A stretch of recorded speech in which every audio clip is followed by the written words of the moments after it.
Boimler calls Voyager Voy. Lieutenant Ta'ana is Itchy, and Lieutenant Shax is Bax. Transporter pattern buffer thing, restored Katra, maybe a mirror universe switcheroo, or the Borg rebuilt him, or a future son from an alternate timeline, or maybe got Genesis device, or time ribboned, or he was trapped in the Nexus. Well, Nexus, time ribbon, same thing. Hey, everybody, and welcome to the Seventh Rule with Cirroc Lofton. Wow, that was superiorly long. I know, I need to take a break already. I was like, wow, is he gonna make it? Is this a self-sealing Steamboat moment? But I need a nap. And first try, too. I just went with it. Joining us today is Eve England, all the way out in Wales. So I got the whole intro right, but I got the name wrong. Sorry, Eve. No worries. Hi, everyone. I'm really excited to be here. My name is Ryan T. Husk. We're doing a review of Lower Decks Season 2, Episode 3. We'll always have Tom Paris. And Eve is appropriately dressed for Tom Paris. Perfect. Oh. Everybody listening, she's wearing a Captain Proton shirt. How you guys doing? Doing good. Doing good. You guys got to inform me about Tom Paris a little bit. I'm not really knowledgeable about the Tom Paris lore. So, I understand that he's somebody special in the history of it. Yeah. But, you know how Lower Decks does, they use a lot of references. And if you're not up on the Trek lore, then it can leave somebody like me who's a novice kind of looking for a lot of references. There were like 50 or 60 in the previous episode. In this one, all the things I said were references to previous episodes. Well, the ribbon was from Star Trek Generations, which was a movie. But what I love the most are the animated series references. It just makes me want to watch the animated series again because it's like this hidden little gem. Eve, have you ever seen the animated series? No, I haven't. So I'm going to have to. No, because that's why I like this episode, because it was more of the newest, sort of from Deep Space Nine onwards, which I've seen rather than TOS and Next Generation, etc. So, yeah. Well, I've seen it once, I haven't seen the animated series, so I'm going to have to raise my hand on that too. Surprising. I just watched it like a couple years ago for the first time. But Cirroc, to answer your question, Tom Paris, he was one of the series regulars on Star Trek Voyager. His best friend was Harry Kim, played by Garrett Wang, our good buddy. And they did a Captain Proton thing in the holodeck, kind of like what Sid and Chief O'Brien would do in the holo suites when they would go and battle aliens or battle, British battles. What was James the British James Bond spies and all that stuff? Yeah, Battle of Britain, right? So they would do Captain Proton, which was kind of like an old school futuristic series they made up. So Tom Paris was a pilot. He was the ship's pilot, and he always drew Janeway's ire because he was based off of a character from the Next Generation episode called Nicholas Locarno, who was disgraced for doing a bad trick with the Nova Squadron that got somebody killed. Anyway, moving on. So he was always, but he was also kind of like the cool guy on the ship. He's like, hey, I'm just Tom Paris. I make mistakes, whatever. Is that about right? Okay, so he was the Fonz of Voyager. Yeah, the Fonz of Voyager. Yeah, I think that's right. And it was interesting. He started off, he was in jail in New Zealand, and Janeway went to get him right at the very start. So I think that's why there's a lot of, what makes me laugh anyway, that becomes a lieutenant and he's this respected person on the ship, even though he was a criminal. But yeah, poor Harry Kim just never gets promoted. Yeah, it's quite an insult to Harry. Yeah, Tom he was like first he was like ensign, then he was acting lieutenant, then he was dropped back down to ensign, then back up to lieutenant. I think they originally said, if I remember correctly, the writers originally said that their plan was for Tom Paris to have a thing with Janeway. In fact, if I remember correctly, that was kind of like their long-term plan for him. Obviously, that didn't even come close to material. Well, I guess it did kind of materialize in the legendary Salamander episode, which was mentioned on this episode by Mariner. when, you know, he's going to come back, and she's like, oh, what's, you know, are you still a salamander? What did do you remember what she said? She said, is he still a salamander? And then Boimler defends him. Yeah, that was quite funny. Because I think we've seen a salamander a few episodes in another episode as well, haven't we? I think. Yeah. We like to jokingly call them lizard babies, but since they're crawling out of the water, clearly they're not reptiles. Most likely, they're more likely to be amphibians. So salamander's probably closer. Nerd alert. Okay, so we never mentioned his name, but it's Robert Duncan Mcneil. Yeah, is the guy we're talking about, the real actor. Yeah, Robbie Mcneil. You know, he's our buddy and comes on our show, and he's a great director. And he played in the he actually played his voice in this, so he was himself in this episode. Mm-hmm. Okay, just doing a little background, making sure I know, keep up to speed. Yeah, and you know, the first thing similar to that I would do is whenever there's somebody that's reprising their role on Lower Decks now, like Riker did, and now Tom Paris, I listen to their voice and try to remember how close it is to what their voice was 20 years ago. Because remember, 20 years has passed, so his voice is going to sound a little bit different. What do you think, Eve? Did he nail it? Yeah, I think so. Well, it was slightly different, but having currently watching some of the episodes, I think that the tone is slightly different. But yeah, it was obviously him, which I thought they did really well. And the way that he spoke and some of the Tom Parisisms when he first came onto the bridge, etc., that they really did that quite well, I thought. Yeah. Oh my God. He did really good. I think my favorite part was when he sees Boimler and he yells, Kazon! And he attacks him. Kazon Cirroc was like a first season bad guy alien. That was actually the alien that Aron Eisenberg played when he was in that one episode of Voyager. Isn't that the name of the card shop, Kazon Cards? Exactly, and that's what he named it after. Shout out to John Tuffarella. Yeah. Okay. Yeah. So I recognized Kazon, but I didn't recognize all of these past references of why he would expect all of these things. The salamander and all of those references went over my head, but no, I will say that I did not, because I don't really know Tom Paris's voice that well.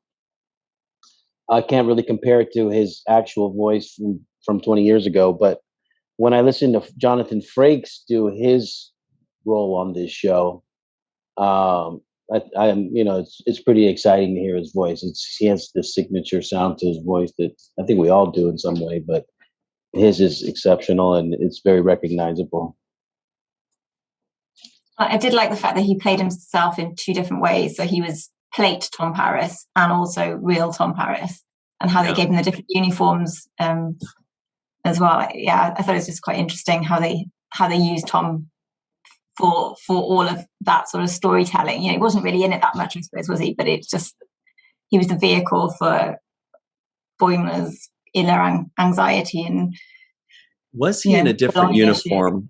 I didn't even notice that. Yeah, he was. That's in so cool.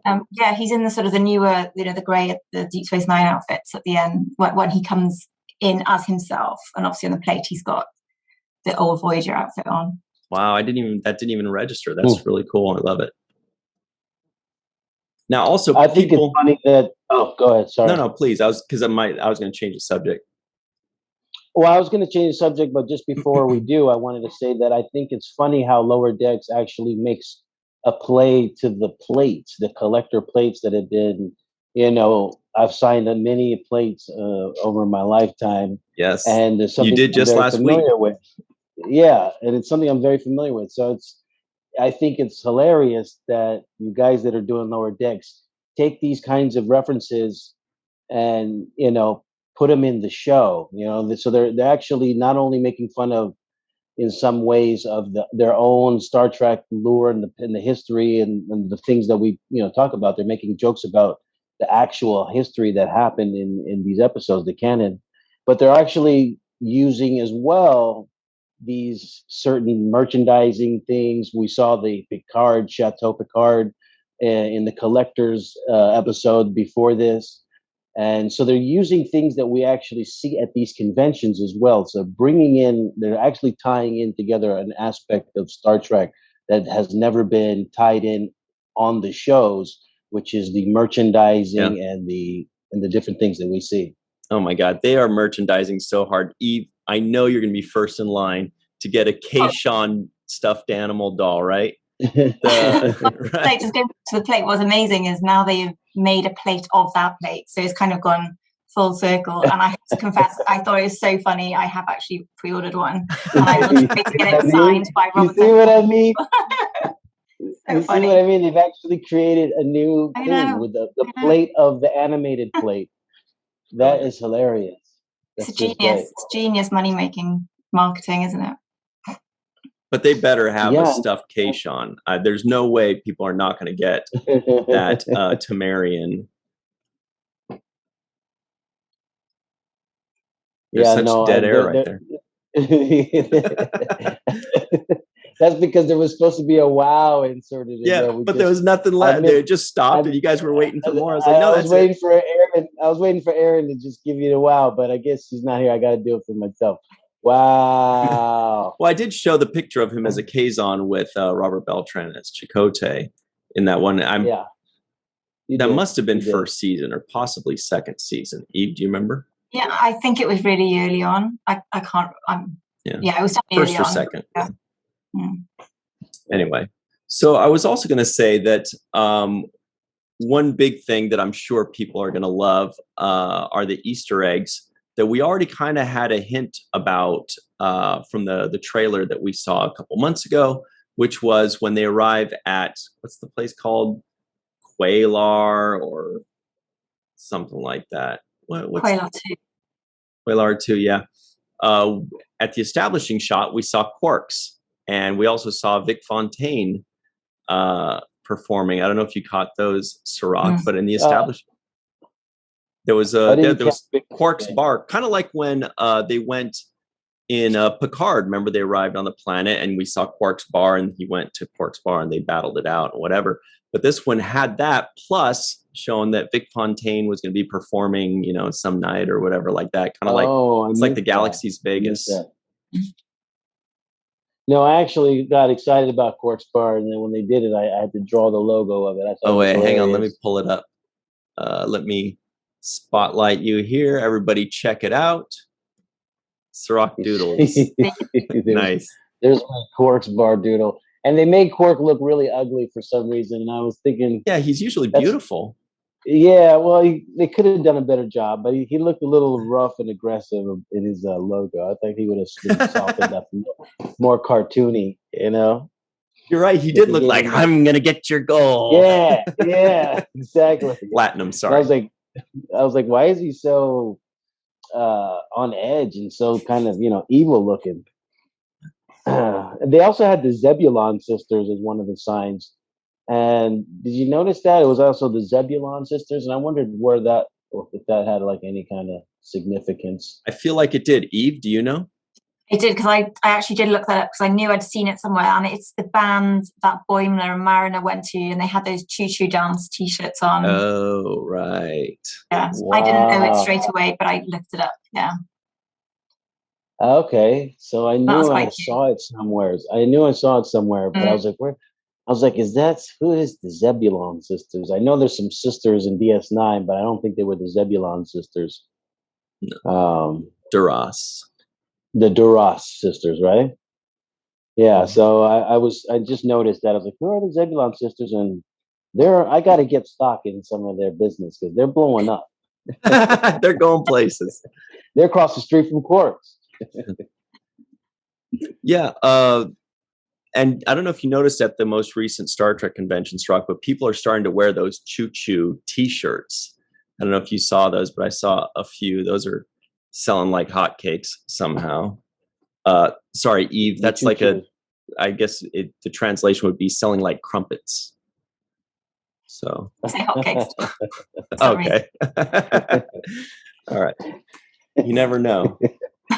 Yeah, like she's on a base in some moon on Jupiter. Yeah. So she's literally the best poster on Instagram. She makes the best stuff in the world.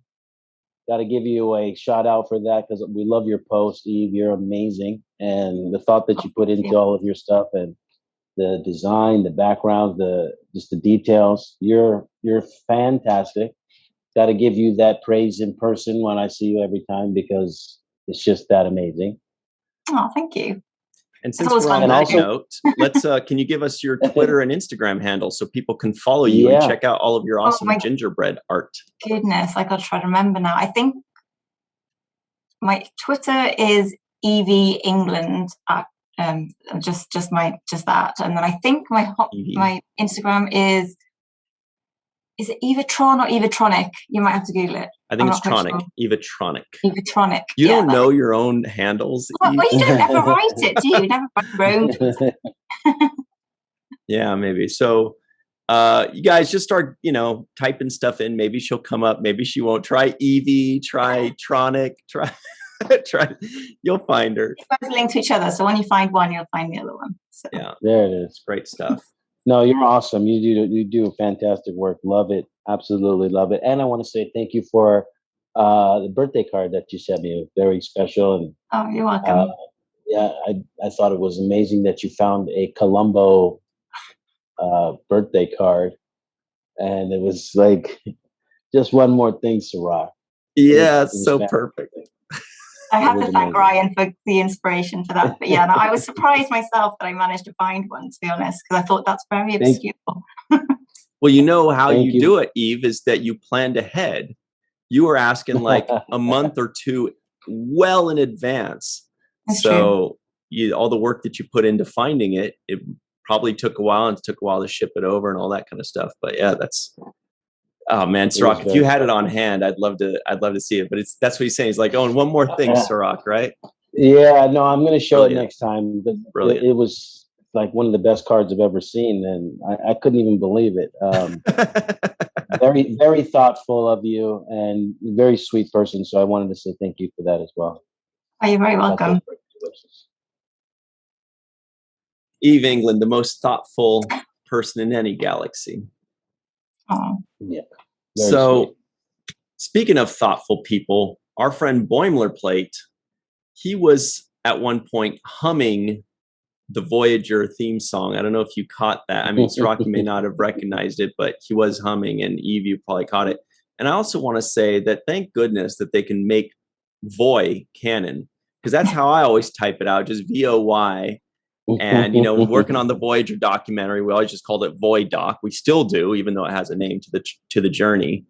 But I was very happy that they were calling it Voy. And then Mariner said something about Voy, and she's like, wow, you're right. It does save a lot of time.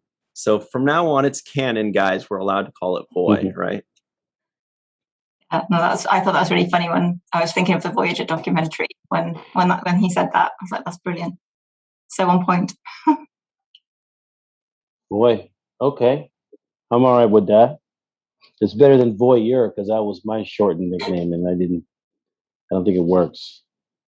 I thought Mariner had a great little she had a little DS9 reference in this episode as well. She talked about being stationed on DS9. Mm-hmm. Yeah. Well, speaking of which, we got a lot of NAMs there, right, Cirroc? Yeah. They mentioned Janeway and Harry Kim, and they mentioned, well, they didn't necessarily mention, but they showed Quark and Vic Fontaine, and then she mentioned Odo and Chakotay. Mm-hmm. But anyway, you were saying when she mentioned Worf. And Worf is mentioned in this too. Oh, I missed Worf. What did they say? She was saying that she had broken Worf's necklace and she'd fixed it before he even noticed it had gone. And what I thought was amazing is she was talking, you know when she does the ramming speed at the end with the shuttle, and that's obviously what Worf does in, is it First Contact? First Contact, I was thinking maybe Mariner was on there with him. It's entirely possible. I don't know, but I thought we never saw the lower decks in the episodes. Right. So maybe she was on the lower deck. I just thought that would just be really cool to sort of how they just brought them all together. Where she's like, wow, that's so cool. One of these days, I'm going to do that. And it went blink. that was a nice, funny touch. I like that for sure. Funny. Yeah. There were some lines in this that were pretty funny, though. The whole Shaq storyline, all of it, yeah. with the whole thing was kind of, it had me rolling. Especially when the guy, Rutherford, was about to ask him about how he came back from the dead, but the other guy asked in front of him. So he just played the background and waited for the response. And the way that guy got chewed out, and it was a funny moment for me. And after that guy got chewed out, as he's walking away, he says to himself, "He was dead." Like that's a normal question to ask if you've seen somebody come back from the dead. So I thought that was another funny moment in this episode. Look, this show is killing it as far as the Star Trek comedy is concerned, because it really rolls by quickly. The ideas are so clever. They have so many drops and clues and little Easter eggs inside of it that you can just be entertained for that 24 minutes that it's on. And there's just enough stuff to keep you going. And even if you don't know any of the references like I do, you still are entertained just by those little jokes and those funny moments and those awkward moments and the friendship that the crew kind of has for each other. So, or dysfunctional friendship, I should say. But yeah, I like this show a lot. Definitely a good time. And as we mentioned before, my notes for this 20-minute show are longer than the 40-minute shows, the 40-minute episodes, because they cram so much stuff. And it takes me like an hour to watch the episode because I'm constantly pausing and going back and seeing what I missed and taking more notes. They put in 45 minutes of stuff into 20 minutes and consistently. I mean, maybe even an hour worth of stuff. Real quick, I wanted to say the line that Billups said to the poor sucker that asked Shax about how he died. He said, "Lieutenant Junior Grade Cody, that is out of line. Report to your supervisor for immediate reassignment." Thinking like, this poor sucker, man. What the hell happened to him? He was dead. Yeah. He's like, what the hell? Because it's funny, isn't it? Because they keep killing people, don't they? And main characters come back. And I suppose it's interesting because normally you're seeing it from the perspective of those people, the main guys. Whereas, so you can imagine that, all of the lower deckers and everyone else have no idea what's going on. So you can just imagine them having these questions and having no clue and thinking, "Oh my God, this guy's back. I thought he was dead." So it's quite funny seeing that from the other side. It's hilarious, yeah. I just remembered. No, go ahead, Cirroc, because I'm. No, and Mariner, to add to your point, Eve, Mariner says bridge officers are always coming back, right? She's like, "Yeah, I've seen this before. It's not a big deal to her." But to everybody else, they're like, "But wait a minute, the guy was dead. Like he died trying to save me. Like I'm the guy that saw him die." So that was really funny. And then when he breaks the whole story down on why he, what he saw and what he's, we're really protecting you from the deep, dark stories and this and that. And when he starts getting into, Black Mountain or whatever it was. Yeah, it was Black Mountain. I was like, "Oh, this guy's hilarious. This episode's funny."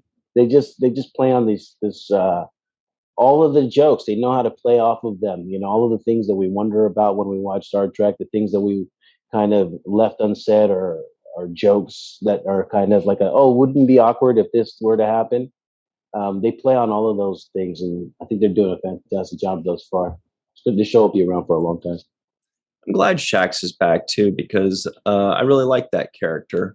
And when we saw that he was back, my first thought was, is he really back, or is it just like a dream sequence? Is it like a one episode thing? It seems like he's just back and that's it. Like Boimler was gone, Shax was gone, and now they're back and the whole gang is reunited. And then Kayshawn is just, I thought they were just going to undoll him and make him back into a person. And he's not. So I guess they did a double switcheroo on us. where Kayshawn is gone and Shax is back, and that's it. Oh, I got to grab something because I did see another Next Generation reference, and I need a prop for this one. Okay. Yeah, oh dear. So we were talking about when Shax and Rutherford were going at it, right? They were having that conversation. And the funny thing is when Shax said to Rutherford, he's like, "Whoa, baby bear, what's the matter?" When he called him baby bear, I was like, out of nowhere. It's like a weird throw in. Well, they called him Baby Bear in one of the first episodes in the first season, if I remember correctly, which was just like when Rutherford was switching around to different departments. And I believe they called him Baby Bear, which was hilarious then. And it was hilarious now because it just kind of came out of nowhere. We totally forgot about it. He's like, "Oh, Baby Bear." I don't remember, maybe second episode or something. Yeah. We also got the Mistress of the Winter Constellations reference, which is like, she's like, "Why don't you use that name?" I just love the jokes with Tendi. We didn't even get into Tendi's storyline, but they kind of expanded on her, and she got some growth. She's like, "How come you don't know me?" And as they're saying that they don't know each other, they're actually getting to know each other. So another good way to point out your own flaws. They said they're always pairing us. They're always pairing Rutherford and me and you and Boimler, and they never mix us around. That's like the writers talking out loud to themselves and putting it in the episode. And I like that idea as well. It's another just clever way to storytell, in my opinion. Yeah, I agree. And it was nice to see the two female characters together for that first time, because like I said, I found that this one was, even though there were so many Easter eggs in there, it was actually quite story driven as well. We had the 3 separate storylines going through with all the friends learning things about themselves, and I thought it's the first one I remember that it's much more based on all of the characters and learning more about them. So I think that will really set up the next few episodes, and we'll start to see them interacting in different ways, I think, which will be quite fun. Rather than, like I said, the typical pairings that we had previously.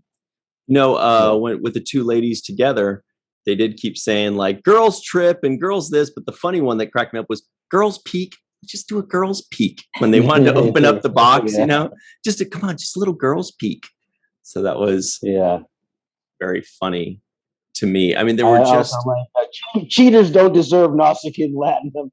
That was another line that had me laughing out loud. So that was the Next Generation reference from this episode right here. Okay. Which is Picard as Lieutenant Junior Grade Picard in the episode Tapestry, one of my favorite episodes. I feel like it was 7th season.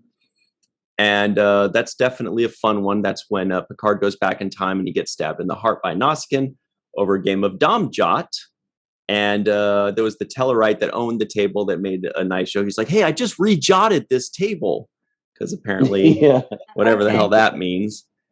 But that was a really fun reference for those of us that like that episode, like myself. Shout out to Casey Shafsky, who found this guy and had it mailed to me because I kept mentioning this guy in our episode. So he's like, "Fine, let me just send you this thing and shut you up." But you weren't supposed to open it out of the package, Ryan. You're supposed to keep it in the package. I think it was already open when it was mailed to me.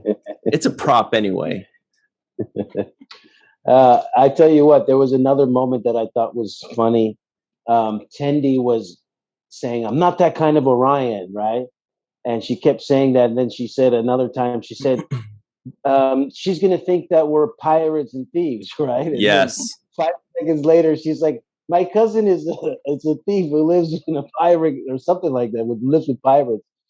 So I thought that was another like self-deprecating joke that was so funny, because here she is so protective of her identity and don't disrespect me. But then she's like, "Oh yeah, by the way, my cousin is exactly what the stereotype is." So they hit a lot of hit a lot of things there. With that, I thought that was very clever and funny because of the irony of it. Also that they were saying, "Oh, she's wearing fake green or something like that. False green. False green. Which was really kind of nudging, the blackface thing. And she was, well, Mariner was saying, like, she's like, I don't know, this just doesn't feel right. Just don't take any pictures. Oh man, there was a lot. She was, there. Debbie was bossing around. She turned into a real dominatrix all of a sudden when she wanted to. She was just like getting her way. Divana is her first name, I guess. Yeah. Divana. And I thought that was the Odo joke, back to the Odo joke, saying, I just thought you were a one-worder like Odo or something. Mm-hmm. I thought that was a funny little, just miniature reference there as well. I wanted to ask you, Cirroc, speaking of Divana Tendi and Ensign Mariner, when they changed outfits and they were in this cool Orion garb, obviously I thought of you because you're always good at catching the wardrobe and such. I want to ask you, what did you think of that wardrobe? Or did you even notice it? Did you think it looked cool or what? Did you draw it? Yeah, I don't pay attention to animated wardrobe as much as I do real wardrobe. Because I know that, it was just drawn and is not really something tangible. But right. I thought they were like looking more like the Orion kind of slave girl kind of look that I'm used to seeing in like old photos. So that kind of made it look normal to me. I didn't think anything of that. As far as drawing, though, I did draw the Cation libido post, and I thought that was funny. I thought the Cation libido post was hilarious, so that's my sketch of it. Doing the kissy face. And by the way, that is one of those nomenclatures, right? A Cation libido post. Right? Yeah. Right. I thought there was another one too, but there was another one, and I don't know if I wrote it down though. Yeah, there was another one in this episode where they were doing the nomenclature, just calling something, by another name. But yeah, it was. Is it Katana? Is the Catwoman character? Ta'ana. I say Katana.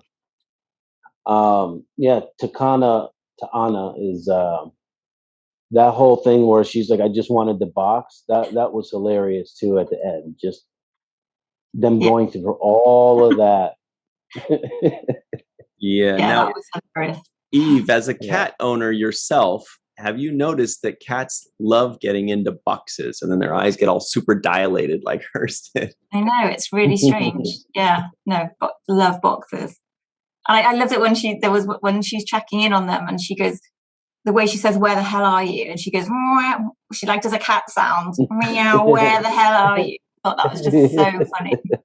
And all the cat noises she's making. I think we need to see more of her. I don't think we've seen enough of her yet. Yeah, I think they can explore her character a lot more. Because there's a kind of a mystery behind her. We don't really know much about her. No.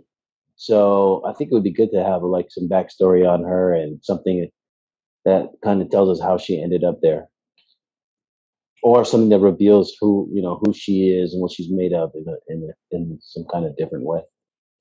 We also got a little mention of, because they said that they have to go through whatever her thing's called. I don't remember what the Cation thing is called, but they said it was just like, they do it every year, and it's just like Pon farr for Vulcans, which is every 7 years, which was obviously a reference to the original series when Spock goes through Pon farr, right? And also Ensign Vorik does as well in Voyager, who was played by our good friend, Mr. Alexander Enberg. I don't know, there may be other Pon farr references that I don't remember, but those are definitely the two I remember. Do you remember, Eve, what they called the Cation thing? No, I don't actually.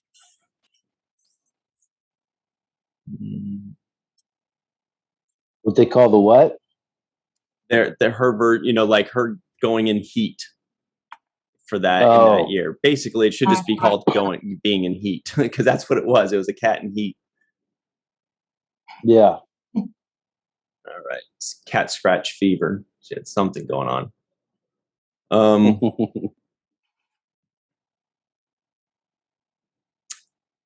think those were the big references. They also, every one of those things that they mentioned Shax could have gone through to be revived, every one of those was a reference to an episode or a movie, like the Nexus and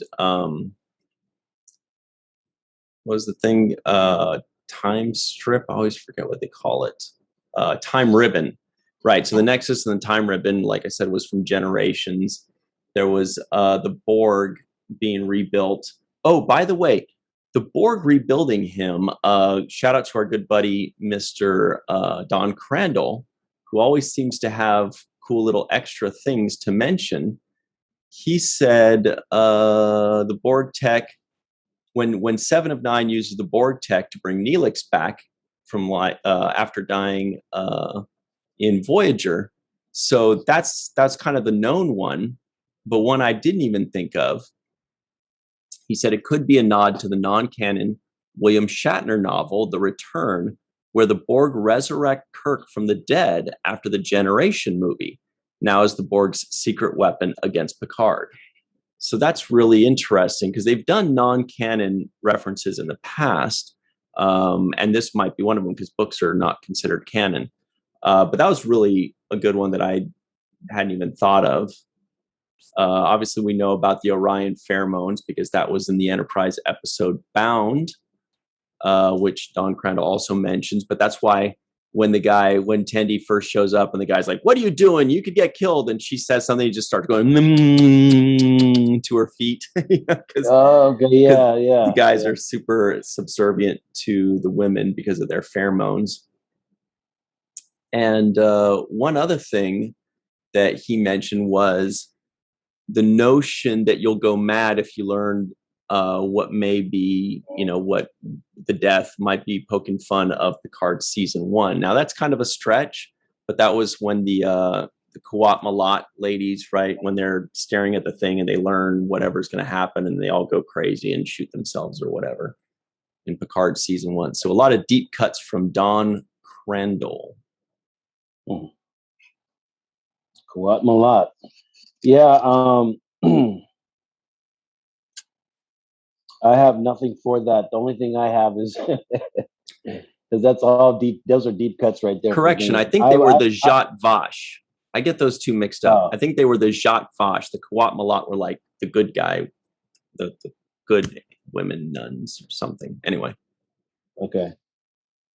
Because I've not heard that before. So yeah, the fact that they made this reference when Boimler's talked about his autograph plate collection, and he was like, "Look, I have them all the way from Janeway, and he says all the way down to Kim." And then when he said that, I was like, "Oh, that's such a that's a low blow, all the way down to Kim." Well, he was the ensign. Yeah, I guess so. He still can't get any respect, even in the animated version. Oh, that was funny. Eve, who's your favorite character on Star Trek Voyager? I don't know. I'm not sure, actually. Gosh, I don't know. I do like the Doctor. Yeah, but Tom Paris is pretty cool. I prefer Tom Paris when he's as Captain Proton. I really like those episodes. Really? Just because they're just a bit. I just think it's quite clever how they make them all black and white as well. There's just something about them that there's just something. It's just visually a bit more interesting. So yeah, no, the Doctor I think is my favorite. I just think he's absolutely hilarious.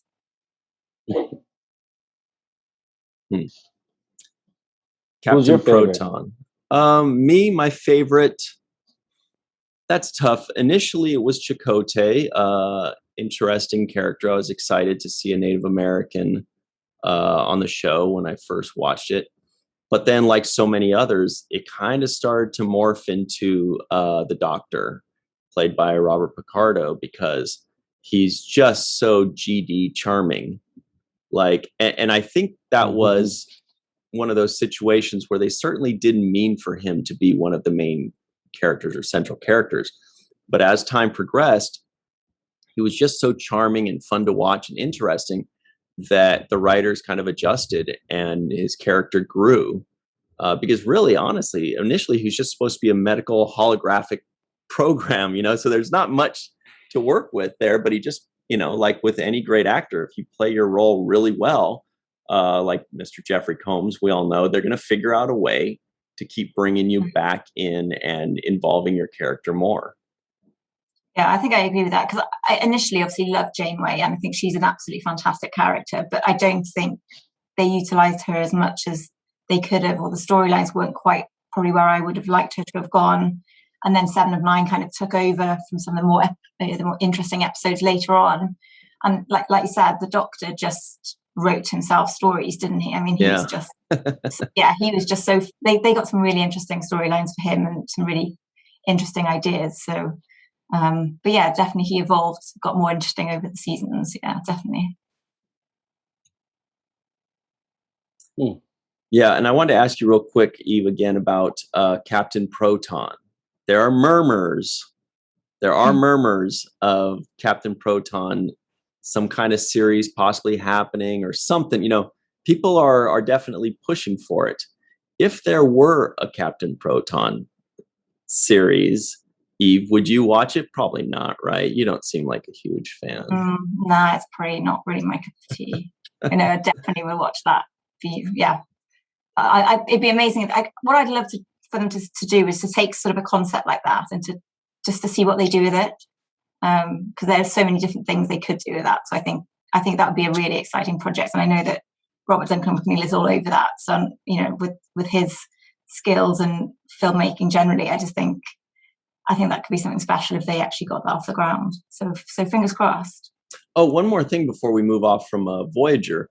Also, Boimler, when they mentioned Paris for the first time, he says, the creator of Fairhaven, which was another holodeck program that Tom Paris created, which was like a little town that they would go visit in. That was a really cool little deep cut there. Anne-Marie liked that episode, I think. Yeah, oh, right. Anne-Marie Segal. Yeah.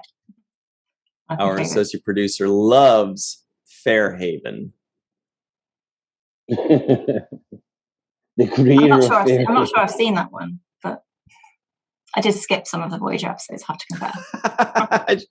You admit it right here on the 7th rule. That's it. I'll get some Everybody hate mail. knows. You'll get some hate mail. I did like that they mentioned some Enterprise references though this time. I quite enjoyed that, having obviously recently watched that. So there were 2. Yeah, they were. It was where they had all of Shaq's ghosts at the end. So there's one of them dressed in an Enterprise jumpsuit, which I presume was some sort of reference to Trip dying or something like that. Yeah, I didn't even think of that. And then what was really funny, and I heard, I had to rewind it a couple of times because I wasn't sure if I'd missed it. I'd heard something mentioned about T'Pol's hair, and I was like, "What was?" So I had to rewind it, and one of them says, "What was the deal with T'Pol's hair?" I missed that. It's hilarious. Because T'Pol had that ridiculous hairstyle in the first, well, for most of it really, but the first season was particularly bad. And I thought that was just, that was the biggest laugh out loud moment for me when I actually went back and thought, oh my God, they actually did just say that. It was hilarious. Wow. I thought there was one other visual reference, and I could be wrong, but it was when Boimler was at the beginning when he's trying to order food and the computer doesn't recognize his voice, which was a hilarious gag that ran through the whole thing where the computer doesn't recognize him yet because I guess his passcodes hadn't gone through or whatever. That was very funny, I thought. But he says, just give me anything I can eat. And it looks like the computer, the replicator gave him a bonsai tree, which, I don't know if it's a major reference, but it reminds us of Keiko O'Brien because she would always do bonsai trees and plants and things like that. So that was a fun little thing, and it's probably very tasty. You're desperate, you could probably. I did think that was really funny because it's almost, obviously there's nothing worse than when you get locked out of your IT system, but you can just imagine you're on a ship, you can't eat, you can't open any doors. I just thought that the extra frustration of how you hate your computer sometimes shown in how Boimler just could not get anywhere. And it's like, a nightmare sequence where he had to go through all the refuse tubes and just couldn't just get there. The direct route was just hilarious because it's just so, it's how you feel sometimes, isn't it, when you get that frustrated with your computer? Oh, yeah. And Cirroc, one more thing I wanted to bring up was your boy Jet. You thought he was going to get the shaft. You thought he was going to get that one million gun, but he came back and had one of the funniest lines when Boimler was trying to get through, and he's like, "Well, I could carry you across a threshold like a bride." Killed me. Yeah, and the other thing was when Boimler was crawling through the chutes and going through the climbing the ladders and stuff. There was a moment where he's like, "There's no way they're gonna do I forgot what he says." And right then, Tom Paris is like, "You mind if I take the helm?" And he does exactly what Boimler says wouldn't be done. So I thought that was another funny moment right there. Mm-hmm.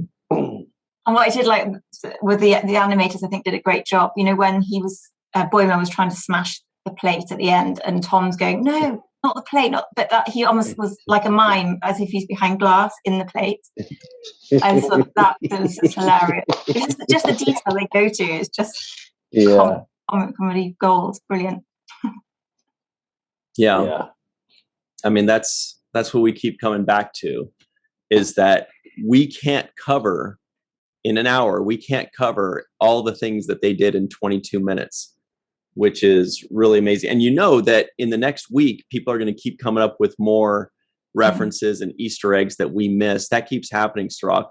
We review an episode and we say, "Wow, there was this and this and this and this," and then throughout the week, people come up with more and more things that everybody missed, and it ends up being like 5 times as much as what we thought it was. Like last week, just in that collector's room, there were dozens of references. Every single trinket, every single thing was a reference to a previous Star Trek series or episode. Unbelievable. And even, did you see the one somebody pointed out that there was an ET skeleton in that room, so that ET is now technically part of Star Wars and Star Trek? No, I didn't see that one. If you Google, I saw it on Twitter, I think, and someone, there's this sort of, it does look like ET and it's got its finger out pointing it down at them.